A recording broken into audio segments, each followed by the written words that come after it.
News super one, सत्याचा बुलंद आवाज। अशाच ताज्या, महत्त्वपूर्ण आणि मनोरंजक घडामोडी बघण्यासाठी सबस्क्राइब करा news super one.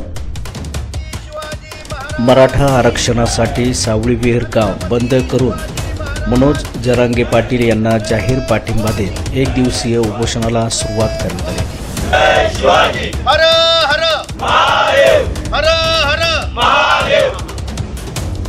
Manoj Jarange Patil, तुम आगे बढ़ो, हम तुम्हारे साथ हैं। यामध्ये सर्वपक्षीय कार्यकर्ते यांनी सहभागी होऊन मराठा आरक्षण लवकरात लवकर मंजूर करा अशी मागणी केली।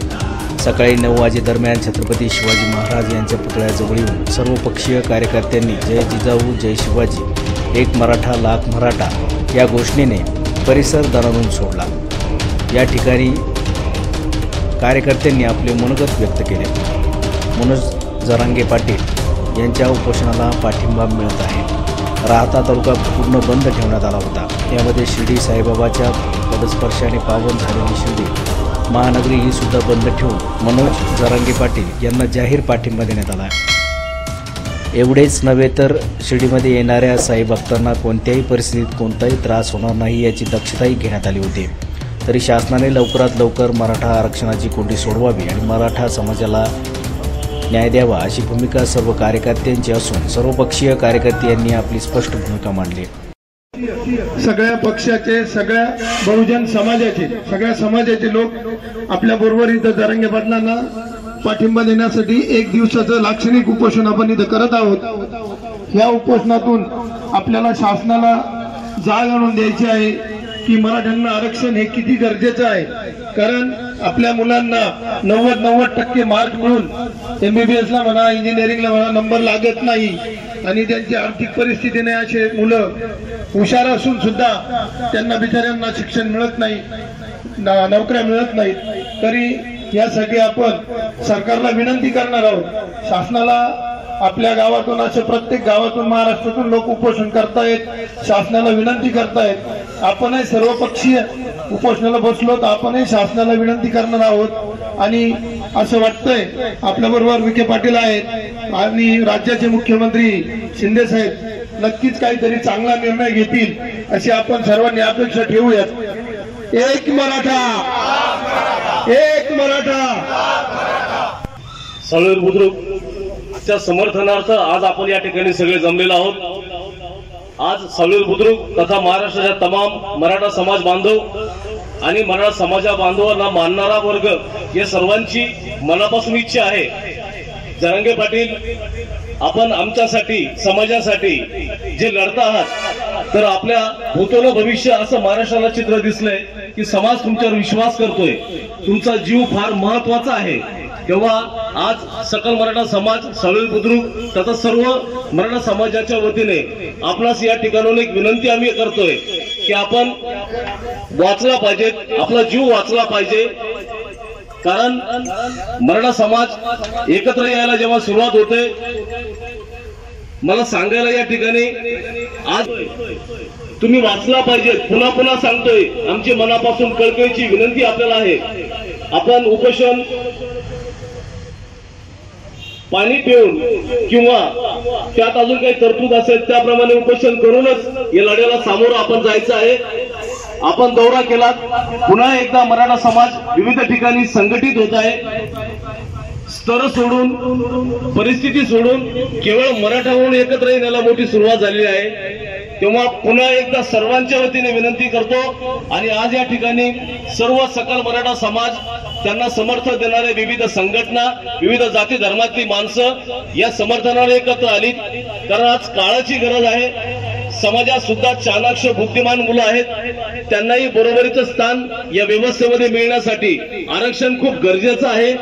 आरक्षण मिळावं असं राज्य आणि केंद्राच्या सर्व स्तरावर आम्ही विनंती केलेली आहे आणि विनंती मागे पडली म्हणून आज उपोषणाची वेळ आली आणि उपोषण करून आम्ही ते आरक्षण घेणारच आहोत। आपण सर्वांची साथ शेवटपर्यंत अशी लाभेलच याची खात्री आज सर्व समाजाच्या वतीने सर्व समाज बांधवांना देतोय।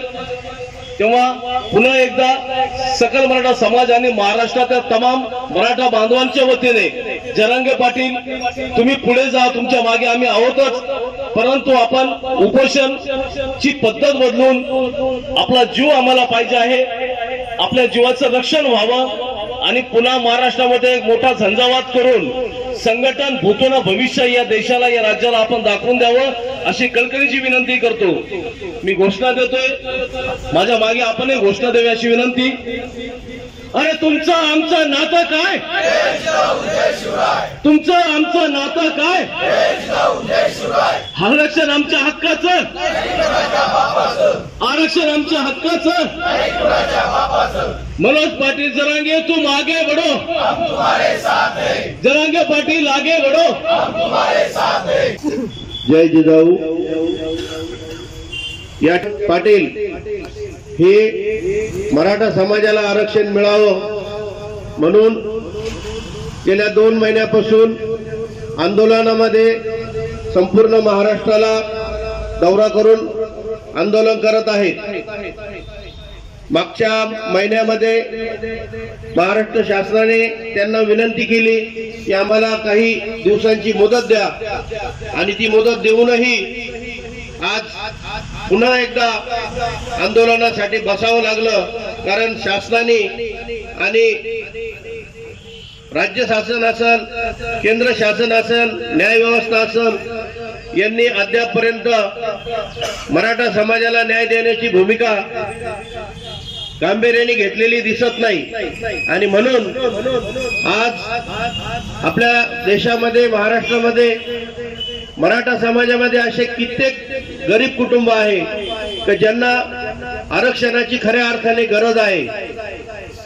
आरक्षण जर मिळालं तर कित्येक गरीब मुलांचे, मराठी मुलांचे ज्या आत्महत्या झाल्या त्या झाल्या नसत्या। आणि म्हणून जरांगे पाटलांनी ही गरज ओळखून संपूर्ण समाजासाठी आरक्षणाविषयी जोरदार मोहीम उपोषणाच्या माध्यमातून महात्मा गांधीजींच्या उपोषणाच्या माध्यमातून प्रत्येक गावामध्ये सर्व समाजाचे लोक, यामध्ये दलित समाज असेल, इतर बहुजन समाज असेल, ओबीसी समाज असेल, आदिवासी समाज असेल, या समाजाने सर्वांनी सकल मराठा समाजाला पाठिंबा देण्यासाठी या ठिकाणी सावळीर येथे छत्रपती शिवाजी महाराजांच्या पुतळ्यासमोर उपोषणाला बसलेलो आहोत। आपल्या सर्वांच्या वतीनं या उपोषणाला आपण सर्वजण पाठिंबा देत आहोत। जय जिजाऊ, जय शिवराय, छत्रपती शिवाजी महाराज की जय। सर्वजण जमलो आहात। खऱ्या अर्थानं पहिल्या टप्प्यातच आरक्षण हे मिळायला पाहिजे होतं, पण जे आता केंद्रातलं जे सरकार आहे, आपलं जे राज्यातलं सरकार आहे, यांनी या गोष्टीकडे गांभीर्याने लक्ष दिलं नाही आणि म्हणून हे दुसऱ्या टप्प्यामध्ये आंदोलन करण्याची वेळ मनोज पाटील जरांगे यांच्यावर आली। आणि म्हणून आज आपण सर्वजण या ठिकाणी या उपोषणास बसलो आहोत। माझी सरकारला विनंती आहे की लवकरात लवकर आपण हा प्रश्न मार्गी लावावा आणि सन्माननीय जरांगे पाटील यांच्या जीवितास कुठल्याही प्रकारची काही हानी होऊ नये याची काळजी घ्यावी आणि लवकरात लवकर हा प्रश्न निकाली लावा अशी माझी सरकारला विनंती आहे। तसेच राहता तालुका सकल मराठा समाजाच्या वतीनं या ठिकाणी जे जरांगे पाटलाचं आमरण उपोषण या ठिकाणी चालू आहे सराटी या ठिकाणी, त्या उपोषणाला पाठिंबा देण्यासाठी आपण सर्व समाज बांधव व सर्व गावातील सर्व समाजाचे प्रतिनिधी या ठिकाणी उपोषणासाठी या ठिकाणी बसले आहे। गेल्या 6 दिवसापासून जे मनोज जरांगे पाटील यांचं आमरण उपोषण या ठिकाणी चालू आहे, सरकारने अशी अतिशय चेष्टा या मराठा समाजाची या ठिकाणी लावली आहे। सरकारने जर या ठिकाणी आपल्याला 40 दिवसाची मुदत मागितली होती, होती तर 40 दिवसाच्या आतच या ठिकाणी आरक्षण हे मराठा समाजाला दिलं पाहिजे होतं. परंतु असं न करता मराठा समाजाला प्रत्येक विषयामध्ये गृहीत धरून हा सरकारचा या ठिकाणी एक खेळ मराठा समाजाच्या मुलांबरोबर आणि समाजाबरोबर चालू आहे. त्याचा मी तीव्र शब्दात या ठिकाणी निषेध करतो. प्रत्येक समाजासाठी न्याय मिळावा ही मराठा समाजाची अग्रगण्य भूमिका राहिलेली आहे. परंतु मराठा समाजाला ज्यावेळेस न्याय द्यायची वेळ आली त्यावेळेस कुठल्याही पक्षाचा पुढारी असो, कुठलाही पक्ष असो, या ठिकाणी मराठा समाजाच्या बाजूने उभं राहताना या ठिकाणी मित्रांनो आपल्याला दिसला नाहीये. या सर्व पक्षातील पुढाऱ्यांना मराठा समाज हा फक्त सतरंजा उचलण्यासाठी व झेंडे लावण्यासाठी या ठिकाणी लागतोय. परंतु आता मराठा समाज देखील या ठिकाणी जागा झालेला आहे. सर्व तरुण या ठिकाणी जागे झालेले आहे. घराघरापर्यंत मराठा आरक्षणाची धग या ठिकाणी पोहोचलेली आहे. प्रत्येक स्त्रियांना, लहान मुलांना देखील मराठा आरक्षण हा विषय आता या ठिकाणी समजायला लागलेला आहे. कुणीही कुठल्याही समाजाच्या नेत्यांनी आपल्या समाजाचं प्रतिनिधित्व करावं ही एक त्याच्यासाठी मानाची गोष्ट असते.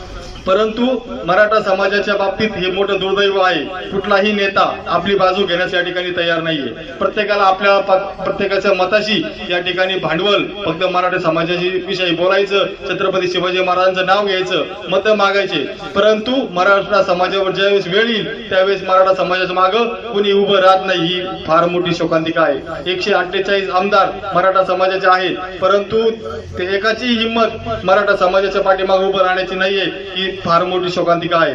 मित्रांनो, आज आपल्याला लक्षात घ्यावं लागेल की आज मनोज जरांगे पाटलांची शारीरिक परिस्थिती अतिशय बिकट झालेली आहे. त्यांना स्वतःच्या हातात माईक देखील धरता येत नाही आणि त्यांच्या जीवाला जर काही कमी जास्त झालं तर एकही मंत्री, एकही विरोधी पक्षातला नेता या रस्त्यावर फिरू शकणार नाही. याची त्यांनी गांभीर्याने नोंद घ्यावी. कारण मराठा समाज हा शांततेप्रिय मार्गाने आंदोलन करीत आहे आणि त्याचा एक उद्रेक कुठं होऊ नये ही शासनाने दखल घ्यावी.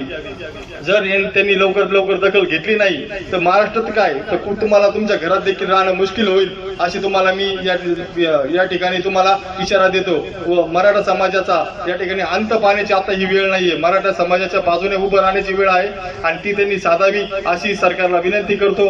व आमच्या सर्व सावळी बुद्रुक ग्रामस्थांच्या वतीनं व राहता तालुक्याच्या वतीनं श्री मनोज जरांगे पाटील यांना पाठिंबा दर्शवण्यासाठी जे आपण या ठिकाणी उपस्थित राहिला त्याबद्दल तुमचे देखील मी सर्व मराठा समाजाच्या वतीनं आभार मानतो. मोठ्या प्रमाणावर मराठा समाजाला आरक्षण मिळावं हा मुद्दा घेऊन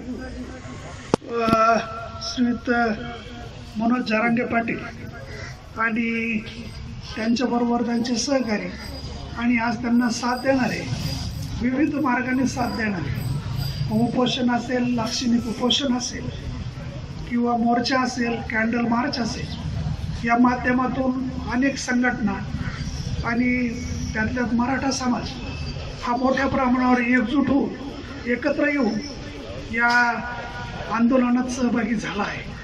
आपणही आज आपल्या गावाच्या वतीनं आपणही लाक्षणिक उपोषणाचा मार्ग अवलंबून यात सहभागी झालो आहोत.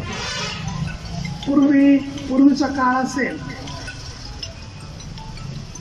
मराठा समाज हा श्रीमंतीमध्ये मोडला जात असेल, परंतु दुर्दैवानं आणि नैसर्गिक आपत्तीनं आज हा समाजसुद्धा मोठ्या प्रमाणावर भरडला जात आहे, भरडला गेला आहे. पूर्वीसारखी शेतकऱ्यांनी समजून सांगण्याचा, दाखवण्याचा प्रयत्न केला आहे की मराठा आणि कुणबी हा पूर्वीचा वेगवेगळा असलेला भाग हा एकच आहे आणि कुणबीच्या जुने दाखले ज्यांच्याकडे आहे त्यांना त्यात त्या लाभाचा फायदा मिळत आहे. परंतु अनेक मराठा असे आहेत की त्यांच्याकडे ते दाखले सापडत नाही, त्यांचे उतारे, जुन्या नोंदी सापडत नाही. तर सर्व मराठा जो समाज आहे त्यांना ओबीसीमध्ये दाखल करून किंवा कुणबीचे दाखले देऊन त्यांना त्या सवलती मिळाव्या यासाठी हे जे सर्व उपोषण असेल, आंदोलनं असतील आणि मनोज जरांगे पाटलांचं आमरण उपोषण असेल तर ते मिळावं. कारण पूर्वीसारखी आता मराठ्यांची परिस्थिती राहिली नाही, तर आपण सर्वच त्याला साथ देत आहोत. मी माझ्या वतीनं, माझ्या गावाच्या वतीनं या आंदोलनात सहभागी होऊन साथ देत आहे. पुन्हा एकदा मी आपल्या सर्वांना उपस्थितीबद्दल आपले आभार मानतो. संपूर्ण बहुजन समाज, दलित, आदिवासी सगळ्या समाजाची लोक इथे जमलेले आहेत. मनोज जरांगे पाटलांचं जे उपोषण चालू आहे त्याच्यावर आता बाळासाहेब बोलले, पाटील बोलले, आबा बोलले, मी पण अगोदर बोललो. वास्तविकता अशी आहे की आपल्या गावात असे जपे आगलांचे काही कुटुंब आहेत का ज्यांना फक्त घराची राहण्यापुरती जमीन शिल्लक राहिलेली आणि मुलांना नोकऱ्या नाही, का तर मराठा म्हणून. मग अशा वेळेस या मुलांनी काय करायचं अशी परिस्थिती होती. 90% मार्क मिळून आरक्षण नसल्यामुळे नोकरी मिळत नाही, शिक्षण होत नाही. तर शासनाने याचा गांभीर्याने विचार करावा. तसं पाहिलं तर विखे पाटलांची नेहमी आरक्षणाच्या बाजूने भूमिका राहिली आणि शिंदे साहेबांनी पण आश्वासन दिलेलं आहे. तरी शासनाने गांभीर्याने घ्यावं आणि हे आरक्षण लवकरात लवकर द्यावं, जेणेकरून मनोज जरांगे यांना काही धोका होऊ नये त्यांच्या जीवितास, अशी आमच्या गावच्या वतीनं मी शासनास विनंती करतो. सकाळी 6 ते संध्याकाळी 6 वाजेपर्यंत उपोषण चालणार असून 6 वाजेनंतर कॅन्डल मार्च सावळीवीर गावात होणार आहे. त्याचप्रमाणे सर्व पक्षांकडून शासनाचा जाहीर निषेध करण्यात आला आहे. ग्रामस्थ व सावळीवीर गावचे सरपंच उमेश साहेबराव जपे यांनी वंचित बहुजन पक्षाचे संस्थापक अध्यक्ष आयुष्यमान प्रकाशजी आंबेडकर यांचे धन्यवाद मानले असून त्यांनी या मराठा आरक्षणाला पाठिंबा दिला आहे. त्याबद्दल प्रकाशजी आंबेडकरांचे ग्रामस्थांच्या वतीने जाहीर आभार मानण्यात आले आहेत. याप्रसंगी बाळासाहेब जपे, सावळीवीर खुर्द सरपंच अशोकराव जम, शिवसेनेचे नेते विजूभाऊ काळे, युवा सेनेचे जिल्हाध्यक्ष संदीप विगे, उपसरपंच विकास जपे, गणेश आगलावे, गणेश कापसे, सोपनराव पवार, अनिल वाघमारे, पत्रकार राजेंद्र दुंबळे, रमेश कसबे, प्रमोद कोपरे, रवी झुरळे, किरण जपे, दिनेश आरणे, विक्रम आगलावे, साईनाथ झिंजाळ यांच्यासह मोठ्या प्रमाणात मराठा आरक्षणाला पाठिंबा देण्यासाठी सर्वपक्षीय कार्यकर्ते, तरुण मंडळे आदी मोठ्या प्रमाणात उपस्थित होते. न्यूज सुपर 1साठी राजेंद्र दुंबळे, शिर्डी.